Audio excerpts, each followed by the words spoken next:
What if modern U.S. ship battles antique fleet? History is a straight line, until it isn't. Some believe time is unbreakable, a river flowing endlessly in one direction. But let's imagine that the river bends. The Ticonderoga-Class guided missile cruiser was conducting routine operations in the Atlantic. Her crew had no idea that their journey would not end in familiar waters, but in a time and place where they did not belong. A vortex, an anomaly, an impossible storm. The storm had passed. The crew expected to see the modern skyline of a distant city. Instead, they saw rugged cliffs. For days, the crew tried to make sense of what had happened. Was this a secret military test? A bizarre hallucination? The answer came soon enough. This was ancient Greece. At first, there was fear. The Greeks had seen many invaders before, but nothing like this. A ship made of iron, standing upon the waves like a fortress of the gods. The Americans did not know what to expect. Over the months, a fragile alliance was formed. The Greeks, desperate in their war against Persia, saw these strangers not as enemies. And the Americans? They had no choice but to adapt.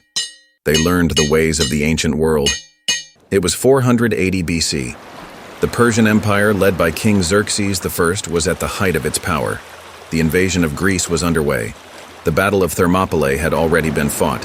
The Greeks had lost many, but they had not yet lost the war. Now the final stand was upon them. The Persian navy was the largest the world had ever seen. Over 1,000 warships, carrying warriors from every corner of the empire. A force designed to crush the Greek resistance. The crew of the Ticonderoga stood upon the deck, watching history unfold before them. This was not a drill. This was not a simulation. This was war.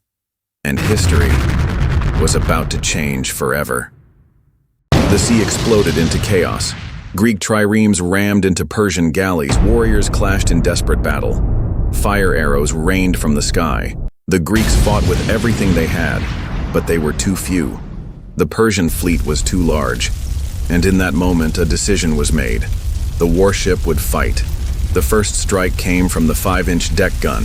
A single thunderous shot, tearing through a Persian flagship like paper. The sea turned to fire. Ship after ship vanished beneath the waves. Some burned, some shattered, some simply ceased to exist. The tide had turned. On the cliffs above, Xerxes watched in horror. His grand invasion, his destiny, his empire's unstoppable march, halted by an enemy that should not exist.